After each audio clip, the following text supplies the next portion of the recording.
એ તો બાથરૂમમાં બેઠા બેઠા છે ને પોતાનું ઈમેલ ચેક કરતા હોય છે. હા આ કોનો ફોન વાગે છે? અરે તમારો વાગે છે.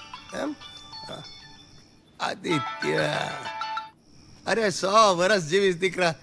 કેટલા વાગે પહોંચે છે? સરની સેક્રેટરી નિધિ વાત કરું છું. અંકલ, સરને દિલ્હીમાં એક અર્જન્ટ મીટિંગ આવી ગઈ છે એટલે એમને દિલ્હી જવું પડશે.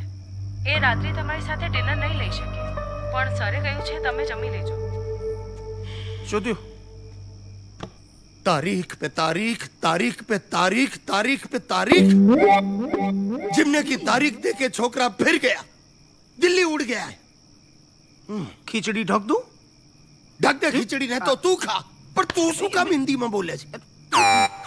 હા બોલો ભલા કાકા. નાના શેઠ, પપ્પા ભાગી ગયા. શું ભલા કાકા તમારા પપ્પા ભાગી ગયા? અરે મારા પપ્પા નહીં, તમારા પપ્પા, મારા મોટા શેઠ ભાગી ગયા. શું મારા પપ્પા ભાગી ગયા? સર, તમારા પપ્પા ભાગી ગયા?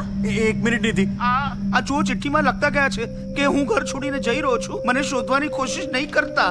ભલા કાકા તમે ફોન મૂકો, હું પપ્પાની જોડે વાત કરીને તમને ફોન કરું છું. અરે પણ અંકલને ફોન જોડ્યો છે. હા હા. હલો, પપ્પા ક્યાં છો તમે?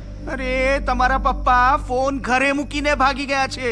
શું હું તમને પિકઅપ કરવા આવું છું ભલા કાકા. ક્યાં હશે પપ્પા? ઓલા પંચાયતી હરીને પાકી ખબર હશે, ત્યાં જઈએ.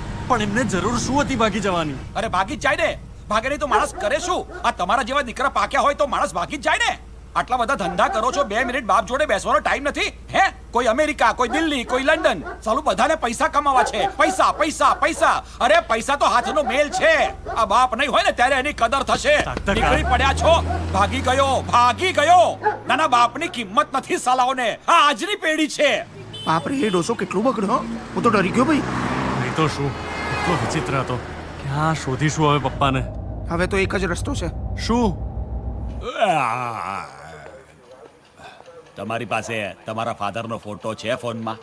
ફોન હું વાત કરવા માટે રાખું છું, ફોટા પાડવા માટે નહીં. હે, અરે મારી પાસે છે ને સાહેબ, આ જો, આ રહ્યો સેલ્ફી. ઓહો, સાહેબે તો પાઉટ કરે છે ને કઈ. રંગીન બીજતા લાગે છે તમારા ફાધર. પ્લીઝ.